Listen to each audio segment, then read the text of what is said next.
Uh, Name a new concept. Okay, I named something called the superhook. I got that from somebody else named Davi, but it was something that they had never heard of.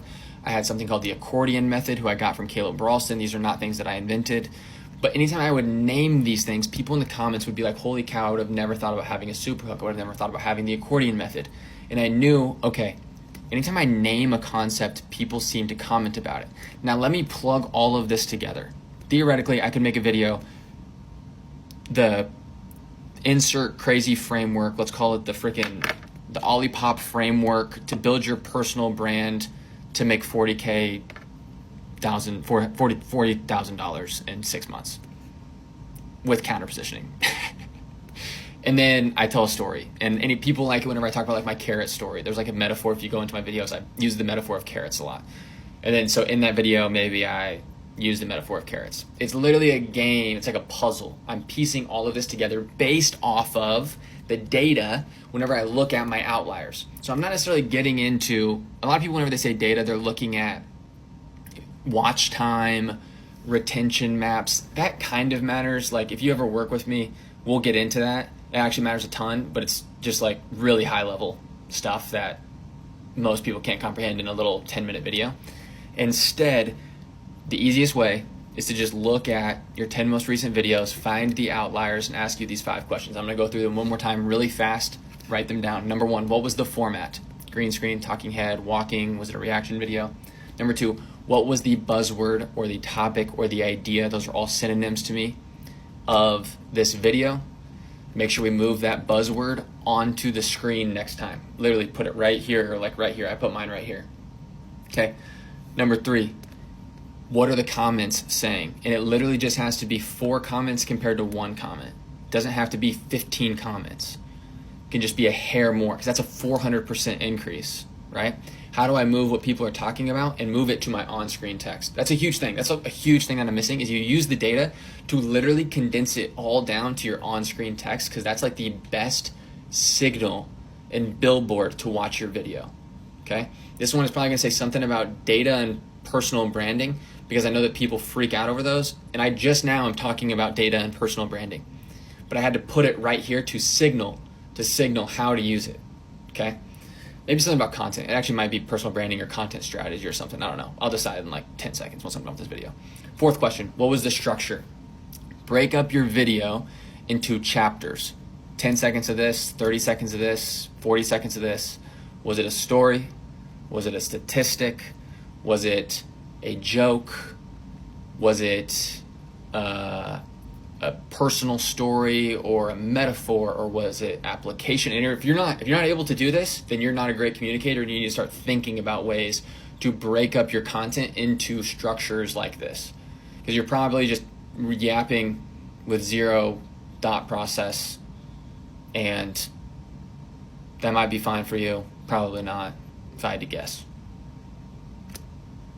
Yeah. Okay, last one. And then what is your hooks? And it's not just, hey, what was my hook? What was my hook relationship to the emotion that the person might have felt? What was my hook relationship from my on-screen text to what I said with my mouth? Did I say the same thing? Were they complementing? Were they contrasting? What was the keywords in my hook? The buzzwords in my hook? What was my caption down here at the bottom? Like this down here matters. Like what were the first 8 words of my caption? Okay? This is all stuff that matters. What were the visuals on my hook? What shirt was I wearing? Was I throwing around a pen? Did I have a book in my hand? Was I moving up? How close was I? How was my lighting? Some of that stuff is what I would consider more of the hook. Things that are going to be seen in that first 30 seconds. So this is how you use data to build a content strategy, which inevitably makes you an awesome personal brand. Good luck. Stop leaving your video views up to luck and start using a TikTok strategy which makes sure you're covering topics that people are responding to, and make sure you're landing on the right people's FYPs, because those 2 things at a fundamental level are how you get more views on TikTok and how you get consistently high views on TikTok, and how I got this many views last week and this many views the week before. So I'm going to run through how you can do both of these things. So if you want to get more views on TikTok, make sure you save this so you can come back to it later, and drop us a follow for daily TikTok growth content. Now, most people are treating their TikTok views like luck, because if you're picking a random topic of video to create your video around, and you're landing on random people's FYPs with a mixed bag of interest, you're essentially banking on them being a certain amount of people out of the hundreds of millions of people on here who'd be interested in what you're talking about, and you're banking on that one topic out of thousands of topics you can pick within a niche being something they actually want to watch a video on. Now, as soon as you hear that, your mindset should completely shift. And with the people we've worked with in the past, that's been like a penny dropping. You find topics that TikTok are rewarding and an audience are rewarding, because if you make videos on those, you have a higher chance of going viral. And the way you do this is by using Creator Search Insights primarily. Find a keyword which has hundreds of thousands of searches a day, make a couple videos on those after looking at the videos doing well and trying to make better videos than them. You can do it with your FYP if you're engaging in your niche. Whenever a video starts to go viral within your niche, start to pop up on your FYP, you make a note of the topic of that video, and that's the topic you make a video on. And you can do it with TikTok search as well. Put in a couple very high level keywords about your niche and have a look at the topics of the videos that are getting views already. If you do this and you add your own spin on these videos, of course you're going to do well. Of course you're going to get a lot more views than if you were just writing down random video ideas and going and creating those no matter how good the video is. Now, secondly, to make sure when you post a video, you're landing on relevant FYPs rather than random FYPs. When you found these popular topics, it's because TikTok understands these topics really well. So what you want to do is you actually want to use these topics as keywords, and you want to use them in the audio of the video, use them in the description, use them in the hashtags. And all this will do is help TikTok understand that that video is about that topic. Once they understand that, they'll categorize your video. And once you categorize your video, you eliminate a lot of the luck on here. TikTok will put your video on the FYPs of people who have expressed an interest in that category before. Now, if you want a full in-depth breakdown of how to do that one specifically, because it can be quite technical, comment part 2, and if enough people do, I can get that out next week.